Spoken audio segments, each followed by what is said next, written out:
We do have team coverage of every aspect of this developing story. Ali Bradley is live in Del Rio, Texas, with the latest on the situation in Mexico. Alex Capriello is here in Chicago with the efforts to get stranded Americans out. So, Ali, we are going to start with you. We're now learning that several Mexican National Guard troops have died in these attacks.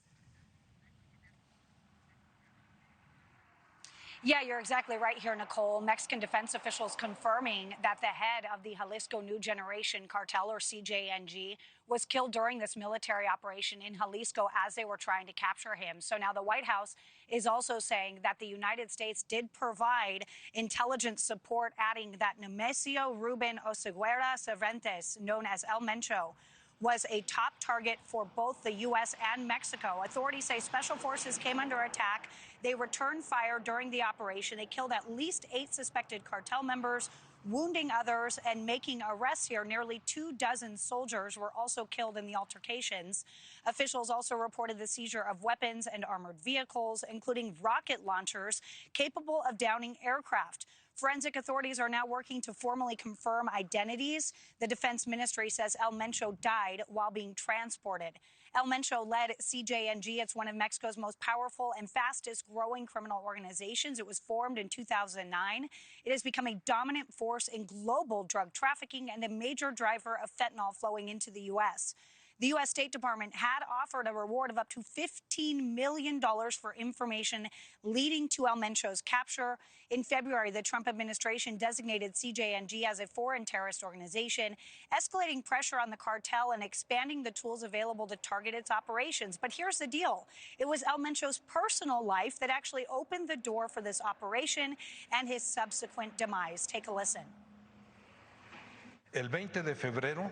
On February 20th, through Central Military Intelligence efforts, authorities located a trusted associate of one of Mencho's romantic partners, who transported her to a property in the town of Tapalpa, Jalisco.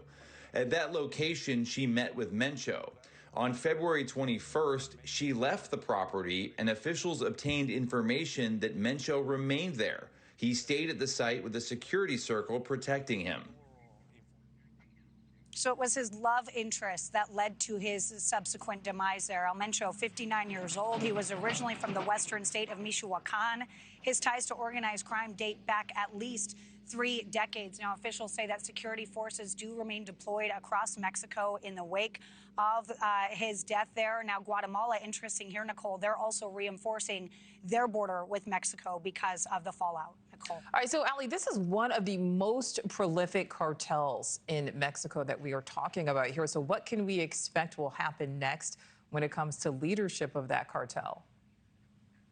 Yeah, so with these cartels, with these organized networks, when you cut off the head of the snake, oftentimes several grow back. It's not just passing the baton like a natural hierarchy here either. So there are a couple of likely scenarios that we want to break down here today. So internal power consolidation, that's a senior lieutenant or faction could move quickly to stabilize command. Family succession attempt. They could see El Mencho's son, known as El Menchito, step into power, but he's in prison. That would be a little bit difficult. Then there's the option for fragmentation risk. It's the most realistic and the most chaotic. Without a dominant figure, CJNG could splinter off into factions, which leads to infighting, territorial violence, and short-term instability. We talked with a former acting administrator for the DEA, and he says he's concerned about what comes next. Just want to send my prayers and thoughts to all these Mexican military warriors on the front lines that are still battling it out with these ruthless cartels. They are actually fighting it out. They're looking for turf. There's spillover now of violence in different states. You have a lot of disruption, a lot of retaliation, intimidation going on because these guys are terrorists. Now, you'll remember, Nichole, CJNG was also the cartel that actually earlier this month was directing its members to shoot across the border at Border Patrol to try to put heat on their rival, the Sinaloa cartel. So that infighting, that kind of faction splintering and that issue with the cartels was already started before El Mencho was even killed. Thank you for watching. Subscribe below and download our NewsNation app right now on your phone, and you will get fact-based, unbiased news for all Americans.